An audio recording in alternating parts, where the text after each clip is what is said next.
자, 구름부터 한번 보자. 자, 첫 번째 구름의 정의가 뭐냐면, 자, 공기 중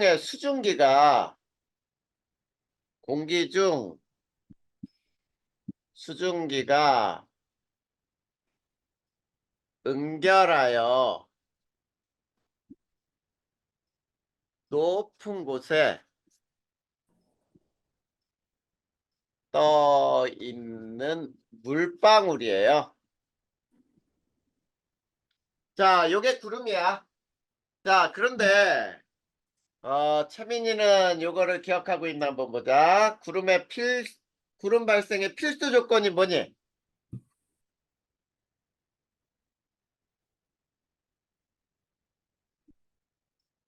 기억이 안 나는 것 같아요. 기억 안 나? 네. 구름이 발생하려면 무조건 일어나야 하는 현상이 있어. 그게 뭐냐면 공기의 상승이에요. 이거 무조건이야. 음, 그러면 채민아, 공기가 상승하는 곳은 무조건 뭐가 생긴다고? 공기가 상승하는 곳에? 공기가 상승하는 곳은 무조건 뭐가 생겨? 야, 구름이 생기는 걸 배우고 있는데 아, 뭘 대답을 못해? 구름? 그래, 구름. 네. 자, 공기가 상승하면 무조건 뭐가 생긴다고요? 다시. 구름. 그래, 구름이 생겨. 그러면 공기가 상승하는 곳은 날씨가 어때? 흐릴 것 같아요. 당연히 흐려야지. 구름이 많이 낀 날 너는 하늘을 보면서 맑다 이렇게 표현하니? 그건 아니요. 아니잖아. 네. 그러니까 공기가 상승하면 흐리겠구나 이것도 알아야죠. 네. 자, 세 번째 발생 과정은 요건 시험 문제 잘 안 나오기도 하는데 그래도 알아보자. 자, 구름이 발생하는 과정은 공기가 상승하면 자, 주변 기압이 하강을 해요. 주변 기압이 하강하면서 단열 팽창이 일어나. 올라가는 공기에 단열 팽창이 일어나면 기온이 하강을 해, 이제. 기온이 하강하다가 이슬점에 도달을 해요. 자, 이슬점에 도달하면 이슬이 생기죠. 네. 응결이 되는 거야. 이게 구름이거든. 음, 그러면 채민아 이걸 반대로 한번 생각해봐. 공기가 하강할 때는 저거 네. 반대로 쓰면 되지. 네. 자, 공기 하강은 주변 기압이 상승. 그러면 음, 단열 압축. 음, 그러면 기온이 상승. 네. 그러면 구름이 없어지는 거야.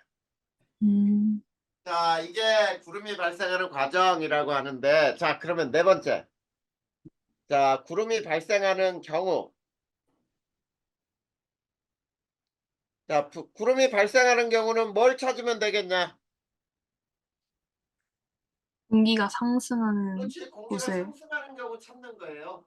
네. 그러면 공기가 상승하는 경우는 어떨 때 상승하느냐라고 한다면, 자, 지표가 가열되는 거야. 음, 지표의 부등가열. 자, 부등가열은 뭐냐면 고르게 가열되는 게 아니고, 지표가 어느 한쪽이 먼저 빨리 가열돼. 그러면 가열된 쪽은 뜨거워지지. 네. 그 뜨거운 곳에 공기도 뜨거워지지. 네. 그럼 뜨거운 공기는 어떻게 돼? 상승. 무조건이야. 뜨거운 공기 상승하지. 네. 그러니까 지표가 가열되면 공기가 상승을 하는구나 이런 얘기야. 두 번째는 저기압 중심인 것. 그러면 저기압에서도 날씨가 흐리겠다. 그치? 네. 자, 우리 이런 표현도 쓰잖아. 자, 친구하고 딱 만났는데 야, 너 오늘 왜 이렇게 저기압이야? 라고 한다는 건 뭐니? 기분이 안 좋고 얼굴 표정도 안 좋고 할 때 그렇게 쓰는 말이잖아. 네. 그러면 저기압에서는 날씨가 흐리겠구나 이런 얘기야. 세 번째 또 자, 높은 산 같은 데 보면 구름이 이렇게 걸려 있는 거 혹시 봤어? 네. 자, 이 구름은 어떻게 생긴 거냐면 공기가 이동하다가 산을 타고 올라요. 자, 공기가 이렇게 이동하다가 산에 부딪혔어. 그럼 부딪히면 이렇게 상승할 수밖에 없겠지. 네.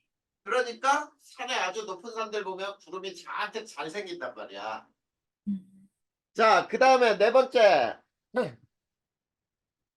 찬 공기와 더운 공기가 만날 때. 자, 그러면, 자, 채민아, 찬 공기하고 더운 공기가 만날 때 누가 상승해야 돼? 더운 공기가 그렇지. 상승해야죠. 더운 공기가 무조건 상승해. 그러면 더운 공기가 상승하는 경우는 두 가지가 있는데, 자, 찬 공기가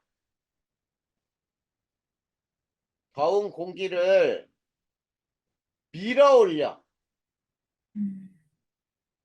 그럼 더운 공기가 막 올라가겠지. 이게 한랭전선에서 만들어지는 구름이에요. 우리가 전선을 또 배울 거야. 한랭전선. 네. 근데 두 번째 경우는 더운 공기는 찬 공기 밑으로 들어가 못 들어가. 못 들어가. 그러니까 찬 공기를 타고 오르겠지. 네. 어, 더운 공기가 찬 공기를 타고 오를 때도 구름이 생겨. 이게 온난전선에서 생겨요. 음. 이렇게 구름이 발생하는 경우를 저렇게 네 가지 경우로 살펴볼 수가 있어. 자, 네. 그러면 이제 다섯 번째.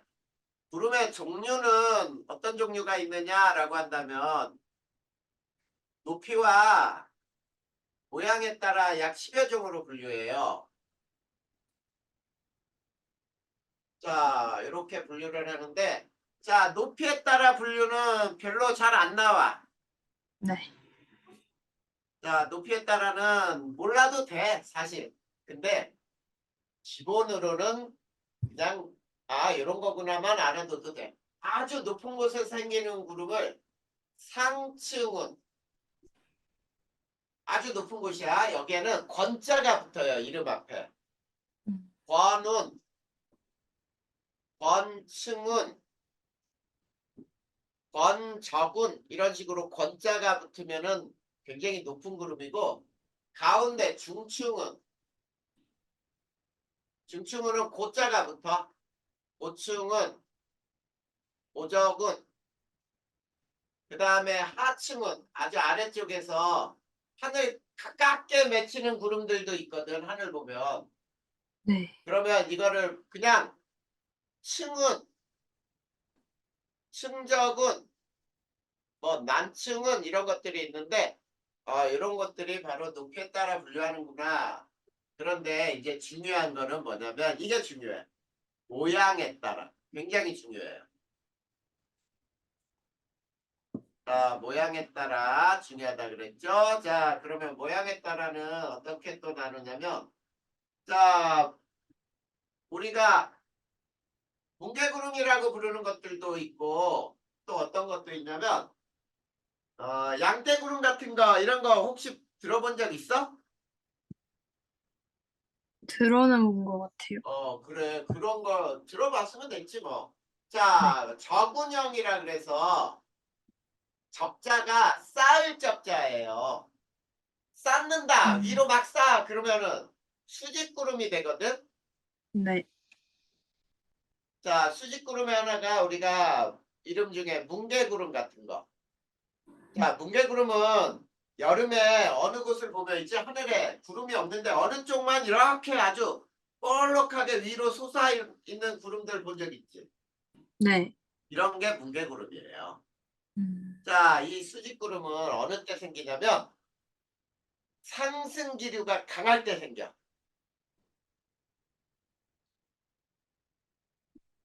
자, 상승 기류가 강할 때 적은형이 생기고 그 다음에 층은형이 있어요.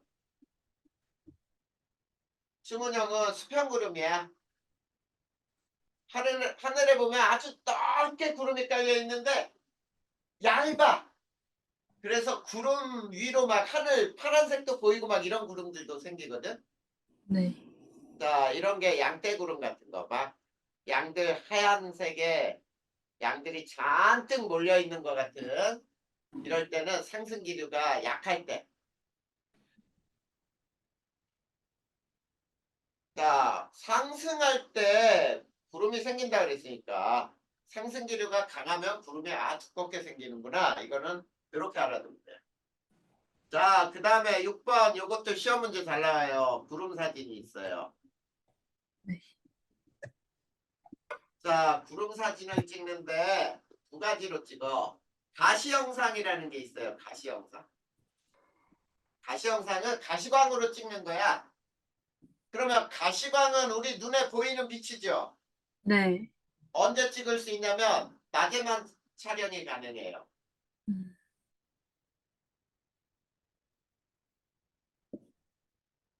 햇빛이 있을 때만 촬영할 수 있는 게 가시광 영상이야. 가시영상. 근데 가시영상으로 찍은 사진 중에 흰색이 아주 진해. 흰색이 진하단 말이야. 흰색이 진할수록 여기는 구름 두께가 두꺼운 거예요. 그러니까 가시영상으로 봤더니 다른 데는 막 검은색도 보이고 막 그런데 어느 쪽은 하얗게만 보여. 그러면 거기는 구름의 두께가 두껍다. 그 다음에 두 번째 적외 영상. 자, 적외 영상은 적외선으로 찍는 거예요. 네. 그래서 밤낮 촬영 다 가능해요. 밤낮 모두 촬영이 가능해. 그리고 얘는 흰색이 진할수록 구름 높이가 높아요.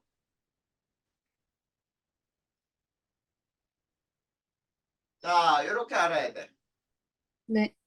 자, 그러면 구름 끝난 거예요. 네. 그렇게 해서 구름부터 배웠더니 구름은 이런 거구나. 자, 그래서 구름 사진을 보고 있지. 만약에 21시에 라고 하면 한밤중이지? 네. 그럴 때는 요 사진은 적외 영상으로 찍었구나. 이렇게 시간을 보고 알 수도 있어. 네. 자, 그러면 구름은 끝났고 한 장 넘겨봐. 이제 뭐가 나오나? 기압과 날씨가 나와요. 네. 자, 그러면 첫 번째 고기압부터 이제 차례대로 배워보자. 자, 고기압은 어디를 고기압이라고 하는 거지? 고기압, 기압이 높은 기압이 곳이. 높은데. 네. 그래, 어디보다? 얼마보다? 주변? 네, 주변이에요, 그냥. 그러니까 얼마 기준이 있는 게 아니라 주변보다 기압이 높은 곳이야. 자, 그리고 이 고기압에서는 봐봐. 하강기류 발생이야. 네. 그럼 생기니 안 생기니? 안 생겨요. 그런데 잘 봐야 돼, 여기서는. 하강기류가 발생하여 고기압은 항상 맑다 그럼 틀려요. 음, 요게 있어야 돼.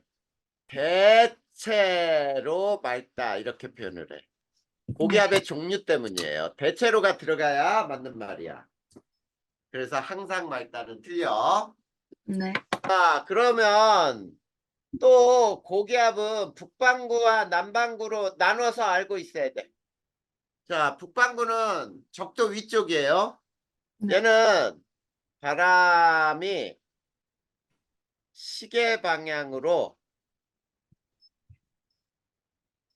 불어 나간다.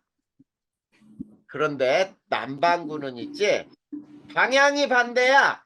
그러면 어떻게 표현해야 되겠니? 반시계 방향으로. 바람이 반시계 방향으로 불어 나간다. 이렇게 얘기해야 돼요. 자, 그러면 요거를 그림으로 한번 그려볼 테니까 봐봐. 공기의 단면을 보면 이게 지표인데 하강기류가 발생한다 그랬죠? 네. 그러니까 공기가 하강. 자, 그러면 여기 요 자리가 고기압이 되는 이유가 자, 위에서 저울을 놨다고 해봐. 저울. 저울을 놓고 위에서 꾹꾹꾹 누르면 어떻게 해? 저울 눈금이 계속 올라가겠지. 네. 그래, 그러니까 누른다. 누군가가 눌러줘서 고기압이 돼요. 그러면 내려온 공기는 어디론가 퍼지겠지. 네. 그런데 상층부는 이렇게 모여야 돼요. 음. 근데 우리가 바람의 방향 하면은 뭐가 바람의 방향이냐면 항상 사람은 땅에 붙어 있죠, 이렇게. 네.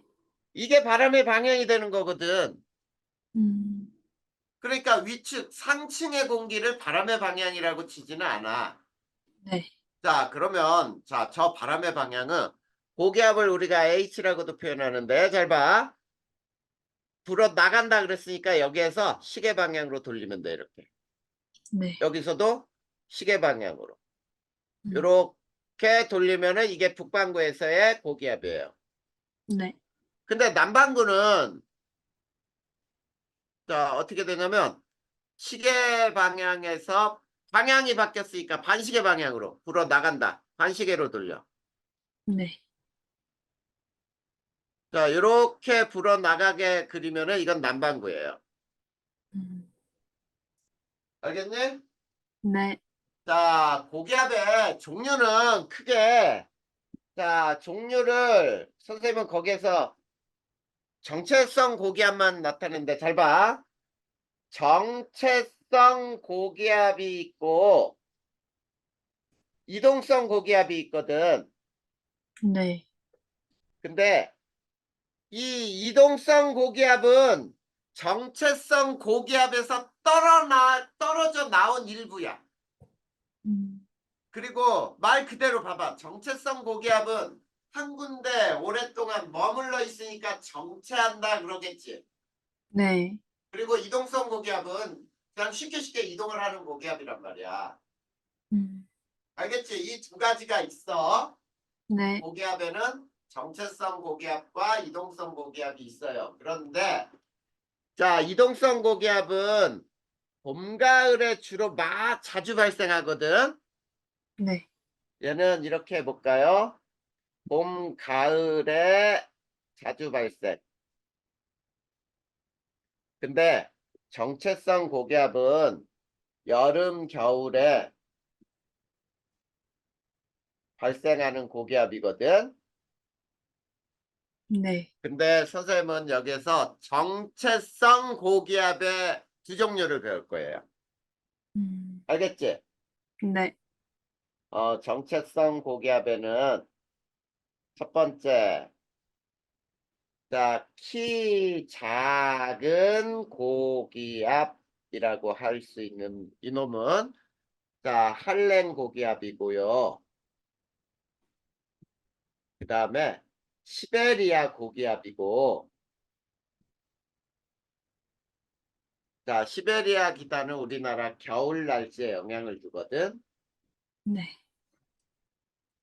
자, 겨울 날씨에 영향을 주는 정체성 고기압이 키 작은 고기압 또는 한랭 고기압이라고 부르는 거야. 근데 얘 특징이 지표는 고기압인데 상층부가 저기압이 만들어져요. 자, 여기 봐. 상층부 저기압. 아까 우리가 저기압에서 구름이 발생한다 그랬지. 네. 그럼 봐봐. 상층부 저기압이니까 높은 데서 구름 발생할 수 있나? 이거지. 네. 그래서 고기압에서는 항상 맑다 그러면 틀려요. 음. 대체로 맑다라고 쓰는 이유 중에 하나야. 이 키 작은 고기압 때문에. 그 다음에 네. 두 번째 키 큰 고기압이 있어요. 키 큰 고기압은 온난 고기압이야. 자, 이 온난 고기압은 자, 이게 태평양 고기압.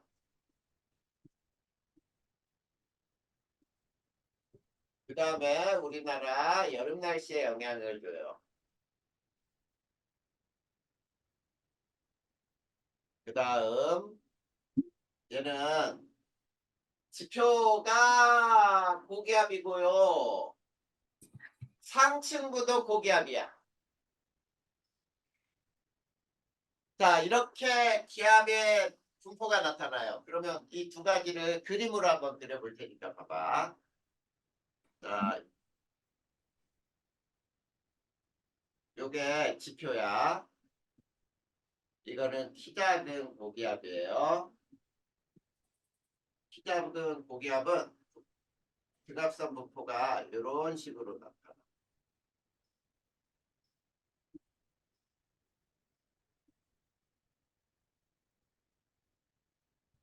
자, 이렇게 나타내는 게 바로 키 작은 고기압인데, 자, 우리 이걸 1000이라고 해보자. 1000 헥토파스칼. 자, 그러면은 세민아, 우리는 공기 중에서 높이 올라갈수록 기압이 감소하지? 네. 이건 단면이니까 그러면 밑에 게 1004, 요거는 1008, 요건 996, 요건 992 이렇게 나오거든?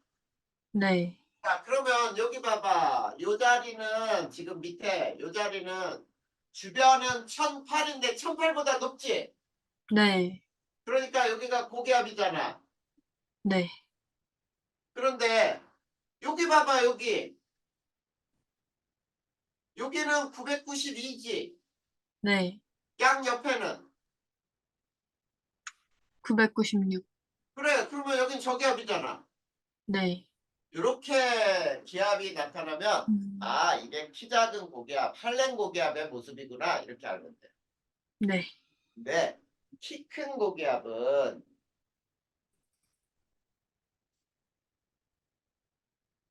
자, 이게 역시 지표인데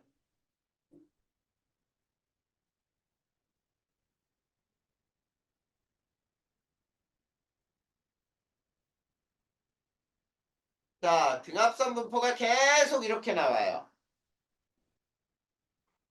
자, 역시 이거를 1000짜리라고 해보자. 1000. 요거는 1004. 요거는 1008. 요거는 996. 요건 992짜리인데. 자, 요 자리는 그러면 봐봐. 여기는 고기압 맞죠? 네.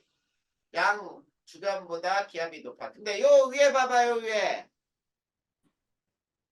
자, 점치 근데 여기 보자. 여기는 996짜리인데 양 옆에는 992짜리하고 만나지. 네. 그래, 요 자리도 봐봐. 음. 여기는 1000짜리인데 양 옆에는 996짜리하고 만나죠. 네. 다 고기압이야. 상층도 올라가도. 음. 자, 이런 경우는 하층도 고기압, 상층도 고기압이기 때문에 하늘에 구름 자체가 아예 안 생겨. 네. 고기압 자체니까. 자, 이런 걸 키 큰 고기압. 그래서 우리나라 여름 날씨 한번 봐봐. 장마도 끝나고 나면 휴가철이죠. 네. 휴가철 때 니네 하늘 보면은 무더위 엄청 무덥잖아. 그러니까 태양 하나만 꼴랑 보이고 하늘에 구름도 안 보여. 네. 그때가 바로 이 키 큰 고기압이 영향을 줄 때야. 네. 자, 그러면 고기압 끝났습니다. 요거 그림 다 그려놓으면 되겠죠? 네. 그래. 그 다음에 이제 저기압으로 들어가 볼 거예요. 자, 저기압은 말 그대로 또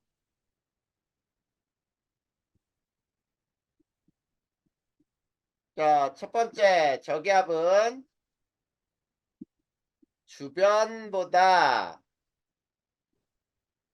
기압이 낮은 곳 이렇게 되겠지. 네. 자, 주변보다 기압이 낮은 곳은 상승기류가 발생을 해요. 네. 자, 상승기류 발생으로 자, 상승기류는 구름 발생의 원인이잖아. 네. 그러니까 여기에서는 흐리다 이렇게 나와 그냥. 네. 대체로 흐리다 이런 말 안 써요. 네. 그냥 저기압에서는 항상 흐려. 음. 자, 그리고 저기압에서는 북반구에서는 바람이 반시계 방향으로 들어온다. 자, 역시 남반구는 방향이 반대가 돼요. 바람이 시계 방향으로 들어온다. 자, 이렇게 외우면은 간단하게 외워져. 자, 그 다음 이것도 단면을 그려보면 이렇게 되겠죠. 지표에서 상승해야 돼, 이렇게. 그러면 이쪽이 저기압이란 얘기죠? 네. 자, 상승하려면 어디선가 불어 들어와야지 이렇게 불어와서 상승할 거 아니야. 네. 그리고 상층에서는 흩어져요. 그랬을 네. 때 역시 요게 바람의 방향이 되는 거예요, 요게. 네. 사람이 서 있는 거. 그래서 저기압은 우리가 L이라고도 표현하는데, 자, 북반구에서는 반시계 방향으로 바깥에서 반시계 방향으로 불어 들어온다. 반시계 방향으로 돌려요.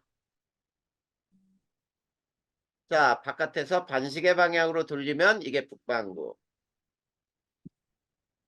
그 다음에 시계 방향으로 불어 들어온다. 그러면 바깥에서 시계 방향으로니까 여기에서는 이렇게 돌리고 여기서는 이렇게 돌리고 여기서는 이렇게 돌려야 시계 방향이죠. 네. 이게 남반구에서의 저기압의 바람의 방향이에요. 네. 자, 그런데 저기압의 종류가 두 가지가 있어. 종류. 자, 종류는 자, 온대 저기압이 있고요. 열대 저기압이 있어요. 요건 여기서 안 배울 거야.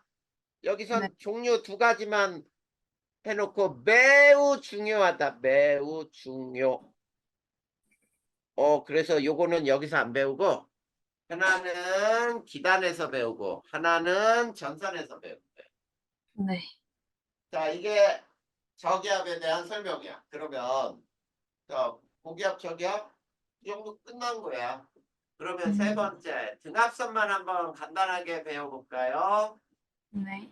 등압선이라고 하는 것은 기압이 같은 지점을 이은 선을 등압선이라고 하고 이 등압선은 아까 선생님이 그릴 때 막 사의 단위로 그렸죠. 네. 그래, 그게 그리는 방법이야. 1000헥토파스칼 중심으로 해서 4헥토파스칼 간격으로 그리게 돼 있어요. 네. 자, 그리고 이 등압선으로 알 수 있는 게 뭘까라고 한다면 등압선이 조밀할수록 바람의 세기가 센 거야. 바람이 세다. 그러니까 여기 바람이 어디보다 세냐라고 물어보면 등압선의 간격을 보면 돼. 네. 등압선 간격이 조밀할수록 바람이 세다. 알겠니? 네. 그러면은 고기압, 저기압, 날씨도 끝나버렸네. 뭐 되게 간단하지. 외우는 거 뭐 어려운 게 없잖아 여기서 보니까. 네. 그래 그렇게 외우는 거야 순서대로. 네. 이제 뭘 배울 거냐?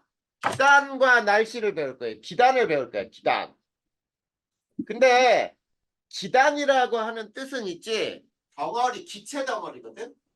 네. 근데 이 기단의 성질을 결정하는 건 두 가지 요소를 배우는 거야. 뭐냐면 기온과 습도가 비슷한 공기 덩어리 이거를 기단이라고 불러요. 그러면 여기 봐봐. 기단을 결정하는 건 요소가 두 가지네. 네. 기온하고 습도가 결정하는 요소예요. 음. 그러면 기온과 습도 때문에 성질이 결정되는데 기단의 발원지라고 불러. 기단이 발생한 곳이 어디냐에 따라 기온과 습도가 변해. 네. 그러면 채민아, 기온을 결정하는 것은 뭘까? 기온을 결정하는 요소는 뭘까? 어떤 공기는 차고 어떤 공기가 뜨거우냐 이런 얘기 하실게. 네. 그게 뭐야? 그걸 결정하는 거. 지요? 어?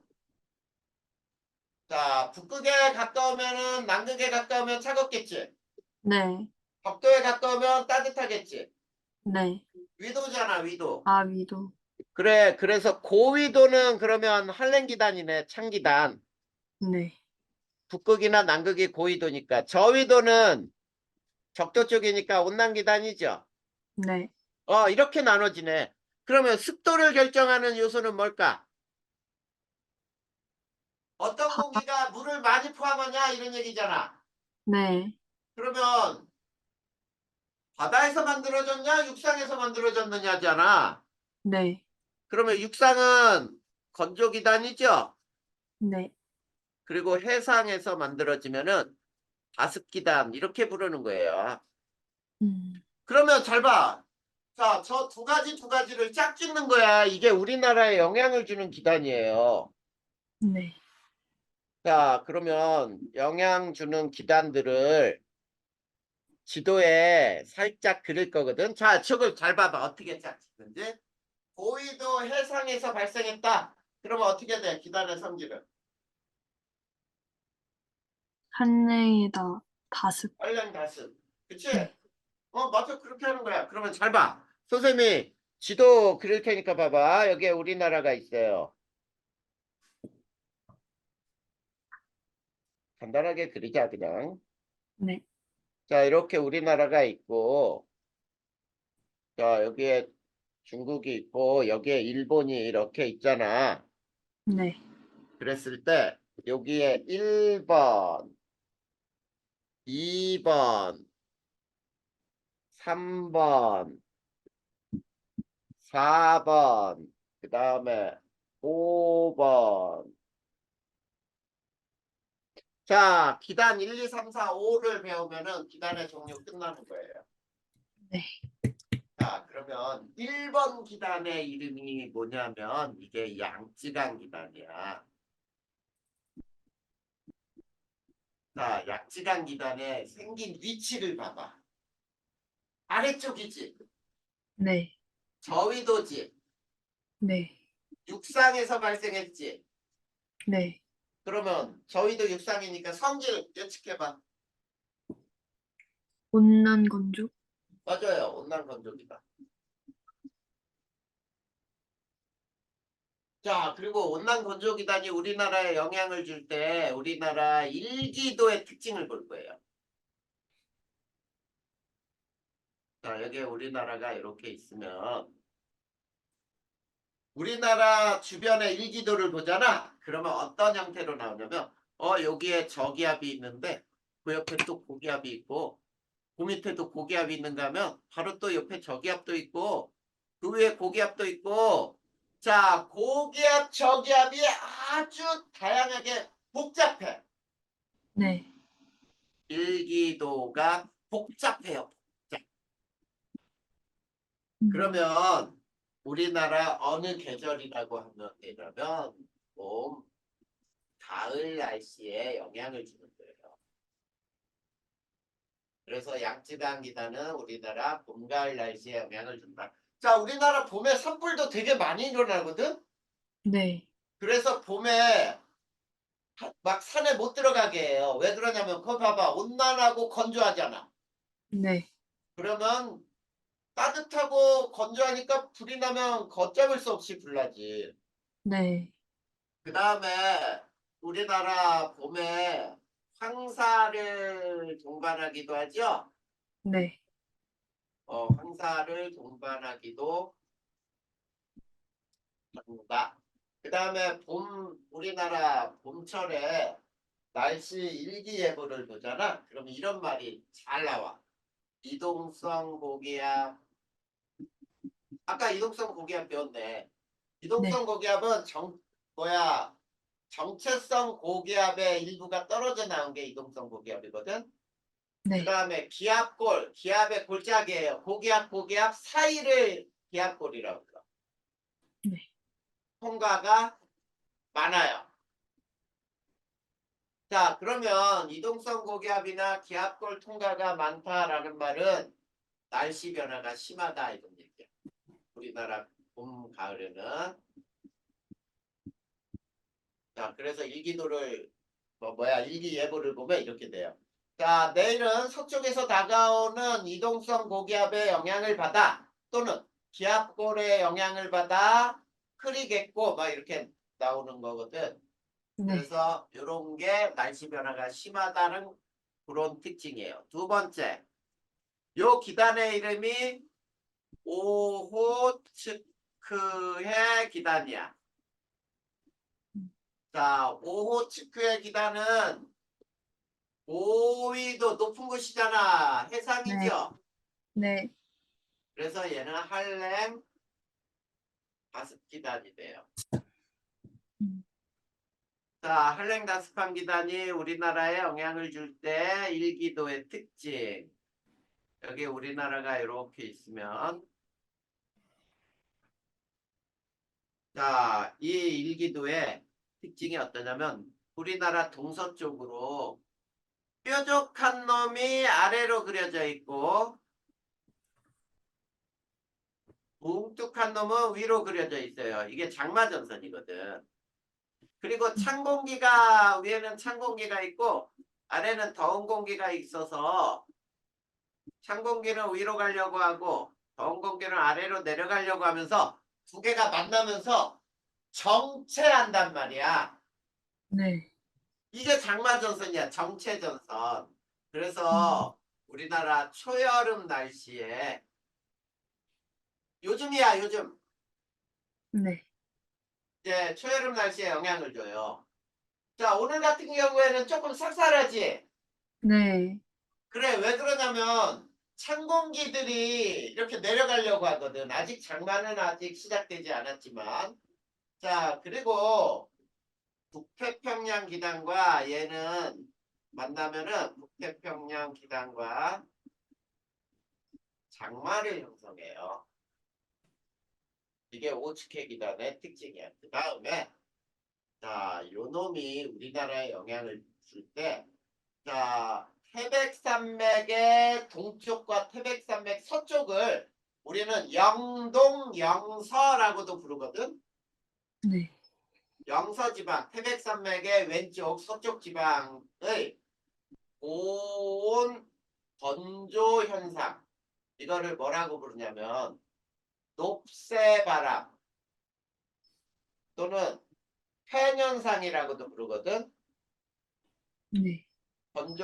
고온 건조 현상의 원인이 되는 기간이에요. 자, 그래서 어떻게 되냐면 이런 뜻이야. 이게 태백산맥이 있어. 네. 태백산맥이 있는데 동쪽이 영동이고요. 여기를 영서라고 불러. 근데 태백산맥의 이 공기가 산에 딱 부딪혀. 네. 산에 부딪히면 올라가겠지. 네. 올라가면서 여기서 구름이 생겨갖고 비가 여기서 다 내려. 음. 그러면 여기서 다 비가 내린 공기가 넘어올 때는 공기 중에 수증기 양이 적어졌지. 네. 비로 내렸으니까. 그리고 내려가니까 온도가 올라갔지. 네. 그래. 그러면 어때? 여기에서 이 공기가 일로 넘어오면은 고온 건조한 공기가 돼. 음. 비가 안 와. 그러면 요 영서지방에 우리가 농사 짓기 위해서 막 배추나 뭐 이런 것들 다 심어놨다고 해봐. 비가 안 오니까 싹 말라 죽어버려. 이런 현상들이 나타나기도 하거든. 네. 이게 초여름 날씨예요. 그 다음에 세 번째 기단. 아래쪽 바다네. 이게 북태평양이다.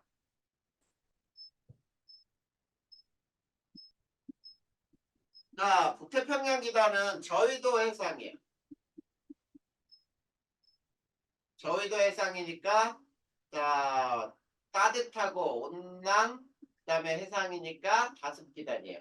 이거 봐. 이 두 개는 한랭 기단하고 온난 기단 봐봐. 오츠케 기단은 한랭 다습.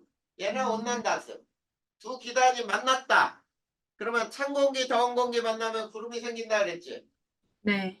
근데 두 개 다 어때? 다습이지. 네. 그러니까 엄청나게 비가 많이 오게 되지. 이게 음. 장마전선이 되는 거고. 자, 네. 북태평양 기단이 우리나라에 영향을 줄 때는 일기도의 특징이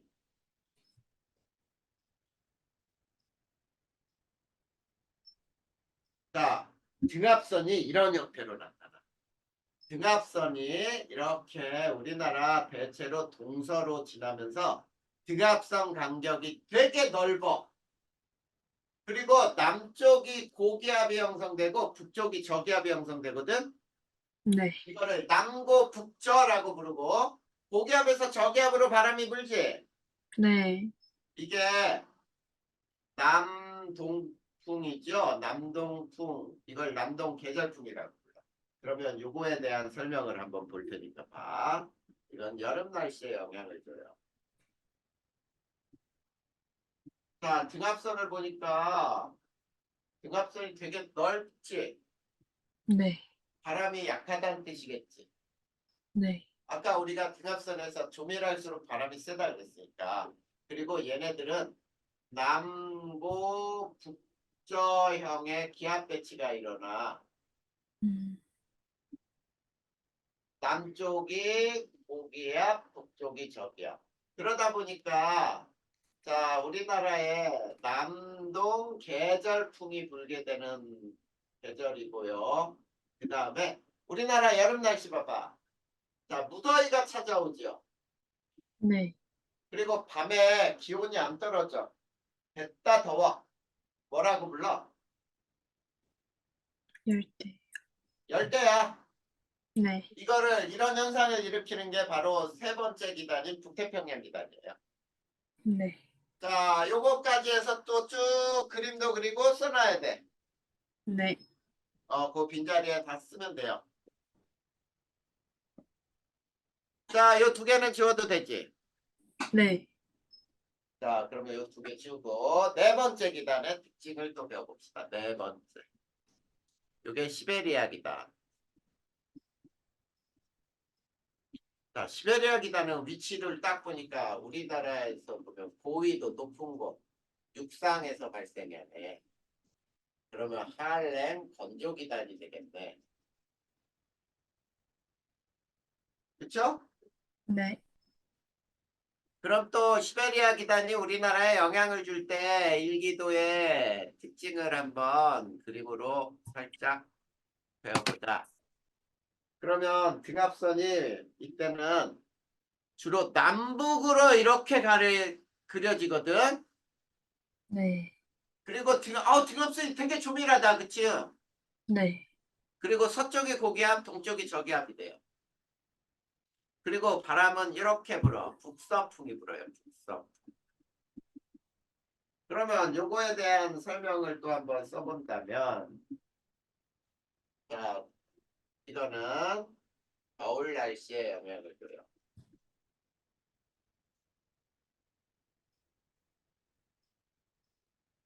자, 겨울 날씨에 영향을 주고, 그 다음에 서고 동저형. 서쪽이 고기압, 동쪽이 저기압. 이런 형태의 서고 동저형의 기압 배치가 일어나요. 그래서 북서 계절풍이 불게 돼요. 음.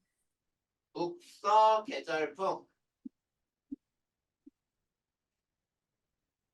그 다음, 자, 한파가 오지요, 우리나라. 네.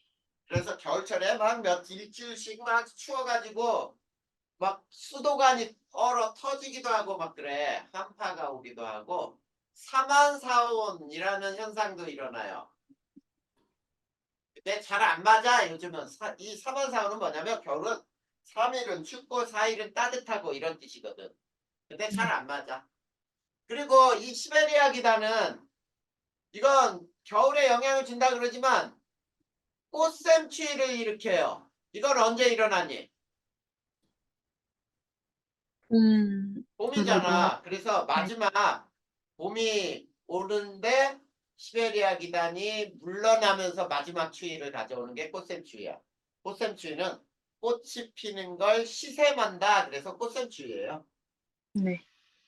자, 이게 네 개 기단에 대한 설명이었어요. 그러면 다섯 번째만 이제 배우면 되는 다섯 번째. 자, 이 다섯 번째 기단이 적도 기단이라고 불러요. 일명 아까 우리가 저기압에서 두 가지가 있다라고 했던 열대 저기압이라 불러요. 자, 열대 저기압을 특히 일명 태풍이라고 불러요. 그러면 태풍이라고 부르는 건 언제냐? 풍속이 17m/s 이상일 때 부르는 거예요. 음, 자, 그러면 적도기단의 특징을 지금부터 쭉 살펴볼 건데 잘 봐. 발생은 어디서 발생하느냐? 적도요! 라고 하면 틀려. 말은 적도기단이지만 적도에서 발생 안 해요. 적도 네. 가까운 곳. 그래서 위도 5 내지 25도의 수온이 27도씨 이상인 바다에서, 해상에서 발생하는 게 태풍이야. 그러면 네. 두 번째 봐봐. 자, 이 태풍의 에너지원이 되죠. 네. 자, 에너지원은 수증기의 응결열, 이거를 잡열이라고 불러요. 또는 수문열이라고. 자, 그래서 태풍은 있지. 바다에서 수증기를 많이 받으면 받을수록 강해지는 거야. 그게 에너지원이니까. 자, 그리고 세 번째, 이동을 할 때 이 태풍의 이동은, 자, 왼쪽에 그림으로 그려볼 테니까 잘 봐. 태풍은 네. 우리나라 쪽으로 올라올 때 이렇게 올라와서 이렇게 이동하거든. 네. 그럴 때 요 꺾이는 점을 여기를 전향점이라고 불러요. 5번이 태풍이니까. 자, 전향점은 이 태풍의 이동 방향이 바뀌는 곳을 전향점이라는데, 이 전향점의 아래쪽은 무역풍 때문에 이동하는 거고, 위쪽은 편서풍 때문에 이렇게 이동하게 되는 거예요. 자, 그리고 이 태풍은 있지, 주변에 고기압이 있느냐, 저기압이 있느냐에 따라서 영향을 받기도 해. 네. 태풍은 무조건 영향 받을 수밖에 없지. 왜냐면 고기압에서는 바람이 불어 나가고 저기압에서는 바람을 땡기잖아. 네. 주변의 고기압, 저기압에 의해서도 영향을 받아요, 이동은. 그런데 대체로 우리는 이렇게 설명을 해. 포물선 경로로 이동을 한다라고 얘기해요. 자, 그 다음에 등압선은 어떠냐라고 한다면 저기에서 그림을 다른 것들을 보다 5번은 동그라미를 여러 개 쳤죠? 네. 그거를 동심원이라고 불러요. 그리고 동심원으로 조밀하다, 조밀하다, 그러니까 바람이 세다 이런 얘기죠. 네. 자, 그 다음에 특징이 있어. 이 태풍의 특징은 자, 전선을 동반하지 않는다요.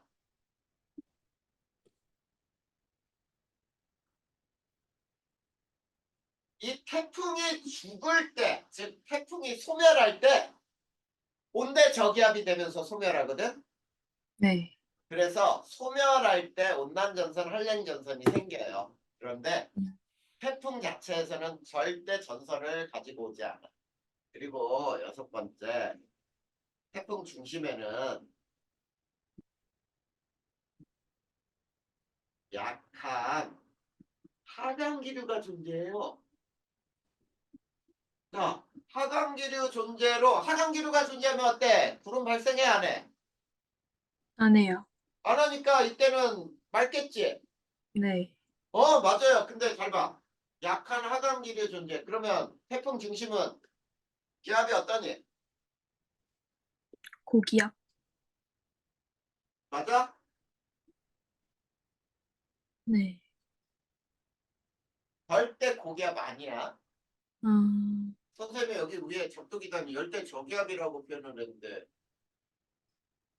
그렇잖아. 열대 저기압. 네. 근데 중심에서 기압이 제일 낮아요. 음, 근데 약한 하강기류가 발생하는 게 특징이야. 네. 그래서 이때는 하늘이 보여. 이게 태풍의 눈이죠. 네. 그래서 태풍 보면은 이제 구름이 주변에 하얀데 가운데 점처럼 딱 뚫려 있어. 그게 바로 태풍이란 뜻이야. 네. 자, 그러면 태풍의 특징 계속 배울 거예요. 왼쪽 지워보자.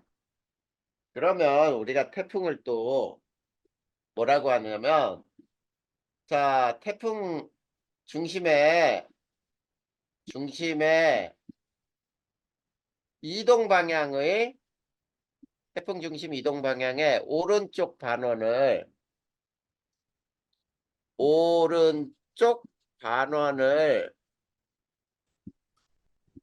위험 반원이라고 하고요. 왼쪽 반원을 안전 반원 또는 가항 반원이라고도 불러. 가항이라는 말은 뭐냐면 가능하다. 항해가 가능하다 이런 뜻이거든. 알겠니? 네. 자, 네. 그럼 왜 그런지 봐봐. 우리나라에서는 태풍이 이거 봐봐. 이게 태풍인데 태풍이 이렇게 이동을 한다고 보자. 이동 방향의 오른쪽은 이쪽이죠. 오른쪽은 이게 오른쪽이고 위쪽이 왼쪽이 되는 거죠. 네. 그러면 자, 오른쪽을 왜 위험반원이라고 부르는지 봐봐. 태풍의 방향은 자, 바람이 반시계 방향으로 불어 들어간다 그랬죠. 네. 자, 이렇게 불어 들어간다. 근데 이게 태풍의 바람이 이렇게 되는 거지. 그러면 접선으로. 네. 근데 우리나라는 이렇게 또 바람이 부는 게 편서풍이라는 게 있어요. 음. 두 개가 합쳐지지. 네. 합쳐지면 어때? 바람이 더 세지겠지. 네. 네. 그래. 더 세지기 때문이야. 근데 여기서 봐봐. 이렇게 접선이 태풍의 방향이거든. 네. 근데 편서풍은 여전히 똑같아. 이렇게 불어. 그러면 바람이 서로 반대 방향이 되겠지. 네. 그러면 바람이 약해지지. 네. 그렇기 때문에 오른쪽을 위험반원, 왼쪽을 안전반원이라고 불러요. 네. 자, 그 다음에 이 그림을 우리 이렇게 한번 그려볼까?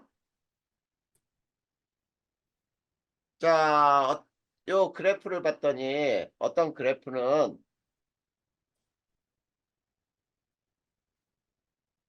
이게 풍속의 그래프라고 해봐.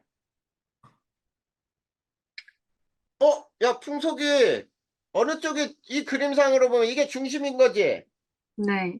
태풍 중심은 바람도 되게 약해요. 바람도 안 불고 하늘이 맑게 보여. 음. 자, 그런데 저 풍속 봐봐. 어디가 더 세냐 지금 그림상으로. 왼쪽. 왼쪽이 더 세지. 네. 그러면 이 그림에 왼쪽이라고 해석하면 안 돼. 이건 태풍의 여기가 오른쪽이 되는 거야. 네. 여기가 왼쪽이 되는 거고. 이거는 풍속이고요. 이렇게 변하는 게 있어요. 이렇게. 이게 기압이야. 음. 자, 여기도 봐봐. 기압이 태풍 중심에서 거의 제일 낮죠. 네. 이게 태풍에 대한 설명이야. 음. 그러면 또 태풍의 특징은 또 어떤 특징이 또 다른 특징이 있느냐? 여덟 번째. 자, 태풍의 세력은 세기는 태풍이 태풍이 올라오는데 태풍이 더 강해지는데 또는 이 태풍은 점점 올라오면서 약해지니까 다행이다 뭐 이렇게 우리가 얘기할 수 있거든. 네. 그러면 태풍의 세기를 측정할 때는 뭘 보고 하느냐라고 하잖아. 그러면 태풍의 세기는 중심 기압이야. 중심 기압을 봐서 자 중심 기압이 낮을수록 셀까 그러면 약할까?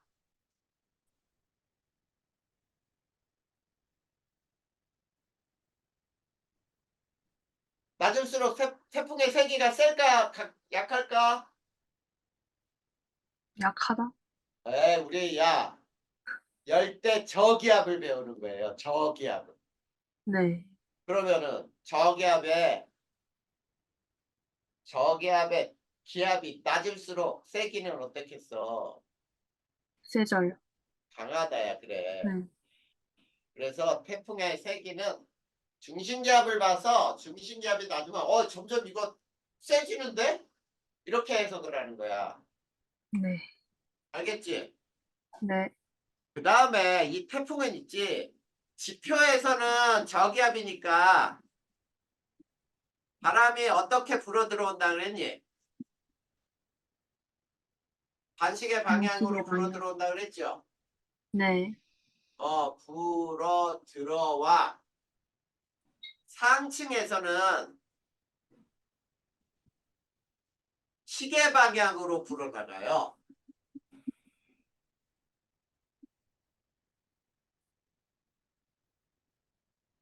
자, 그 다음 10번. 매우 중요해요. 10번도. 자, 10번이 뭐냐면 태풍 진행 방향의 오른쪽은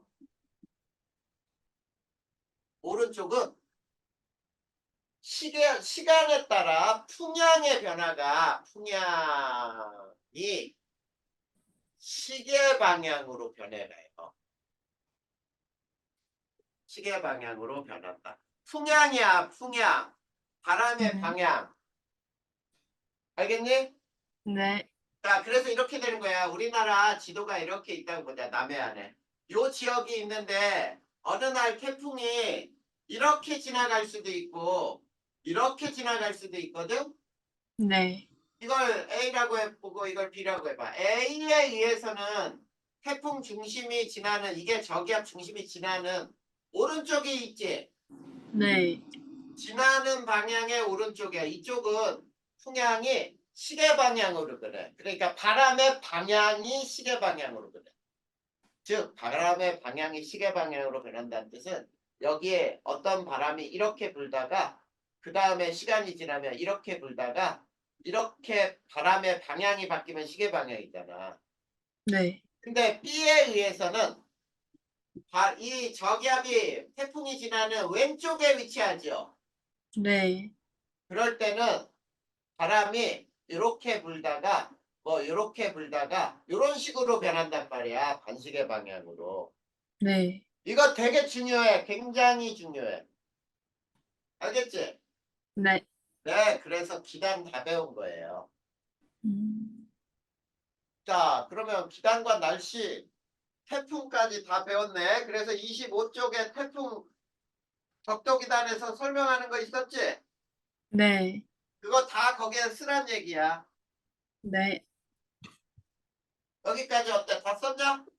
네. 더 썼어요. 그러면 이제 오늘 배울 내용의 마지막이에요. 기단의 변질. 여기까지 배울 거야, 오늘은. 네. 자, 기단의 변질. 자, 여기에 이거 한번 써볼까요? 기단이 변질되면 전선 형성은 없어요. 되지 않는다. 이렇게 써보자. 자, 기단이 변질되면 전선을 안 만들어진다 이런 얘기야. 네. 이거는 전선에서 한번 배운 거고요. 그러면 기단의 변질은 무슨 뜻이냐? 자, 처음에 발생했던 기단이 이동하겠지. 네. 그러면 이동하는 곳이 어떤 곳이냐에 따라 기단이 변해간단 말이야. 자, 요거 시험 문제 굉장히 잘 나왔다. 자, 봐봐. 할렘 건조기단이 따뜻한 바다를 지날 때는 어떻게 될까? 이런 뜻이야.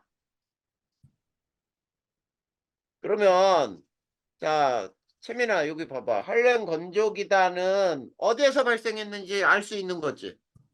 네. 어디에서 발생했냐? 고위도 육상에서 발생한 기단이다. 이렇게 알아야지. 네. 그 다음에 따뜻한 바다 봐봐. 따뜻한이니까 어디? 저희도잖아. 네. 그리고 저희도 해상이잖아. 네. 고위도 육상의 기단이 저희도 해상으로 지날 때 어떻게 변하느냐 이런 뜻과 같아요. 네. 근데 이게 완전히 우리나라에서 똑같은 현상이 일어나는 때가 있어. 우리나라에서 겨울에 보자. 겨울철에 자 시베리아 기단이 자, 시베리아 기단은 아까 고위도 육상이었잖아. 네. 우리나라 서해로 내려올 때, 서해로 내려와 통과할 때, 이럴 때 똑같은 현상이 일어나요. 네. 자, 그러면 어떤 현상이 일어나느냐? 자, 현상은 아래층이 가열이 돼, 따뜻하니까. 그쵸? 네. 아래층이 가열되고 수증기를 받겠지, 바다니까. 네. 자, 그러면 봐봐. 아래층이 뜨거워지고 수증기 받았으니까 얘가 아래층이 뜨거워. 그러면 강한 상승기류가 발생하니? 네. 그래. 그러면 강한 상승기류가 발생하면 구름이 강하게 발생하니? 네.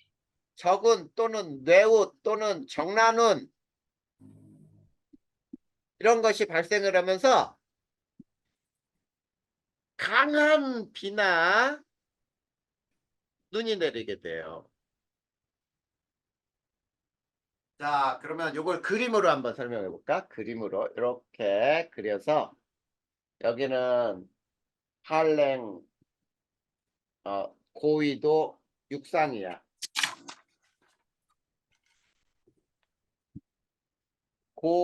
고위도 육상에서 여기가 저위도 해상이에요. 자, 여기에 공기는 그러면 한랭 건조기단이야.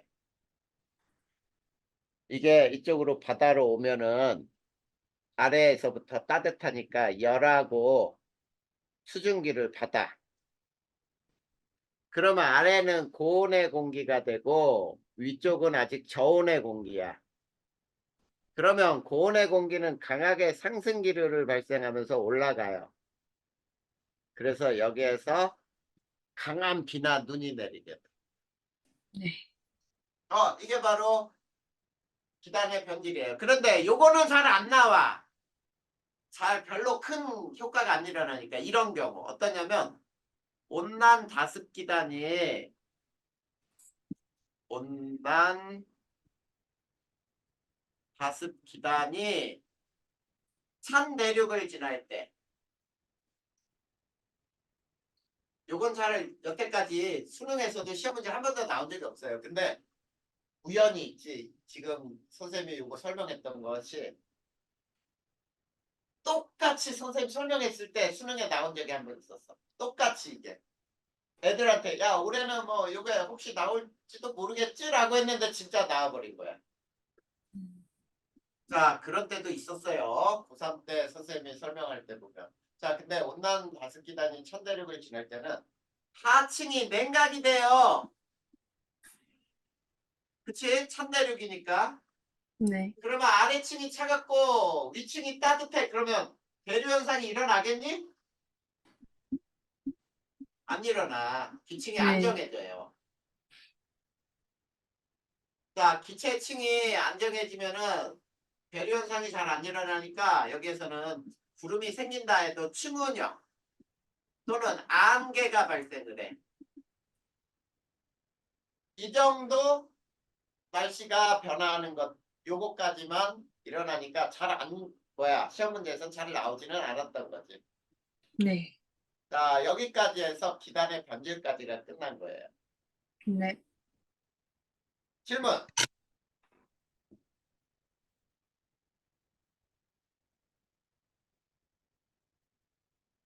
네. 그 아까 그 위에 적도 기간을 10번에서 태풍 진행 방향의 오른쪽에 풍향이 시계 방향으로 변한다는 부분 한 번만 다시 설명해 줄 수 있을까요? 그게 뭔지 선생님이 다시 한번 설명해 줄게요.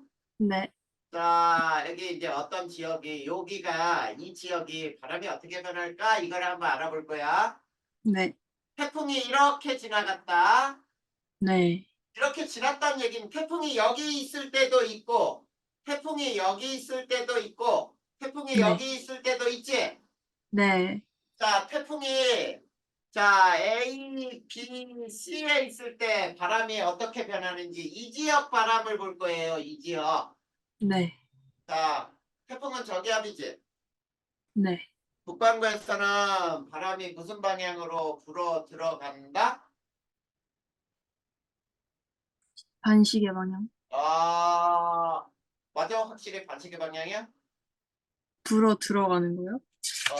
저기압으로.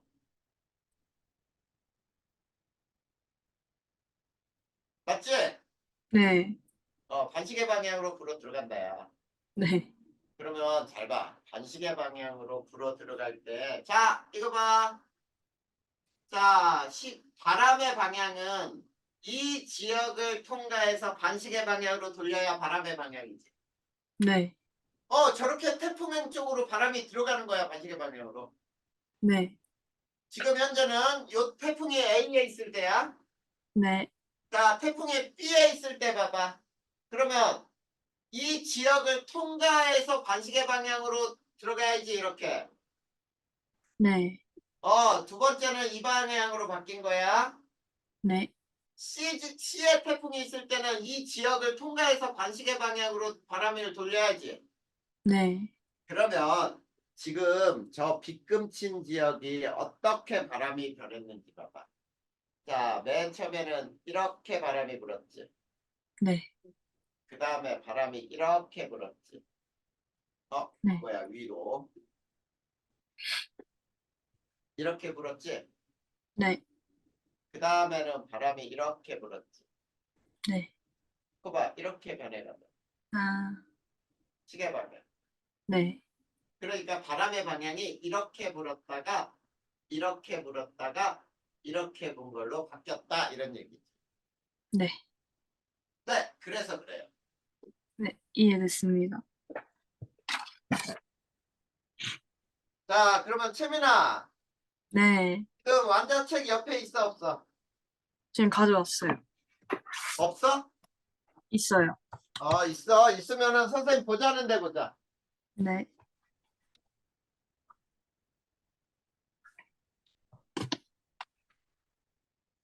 자, 몇 페이지를 보냐면, 자, 126페이지 한번 펴볼까요? 네. 126페이지 보면은 고기압과 날씨 이렇게 제목에 맨 위에 있죠? 네. 그리고 그 밑에 바로 그림 두 개가 있는데 키 큰 고기압, 키 작은 고기압, 못난 고기압, 한랭 고기압 두 개 나와 있지?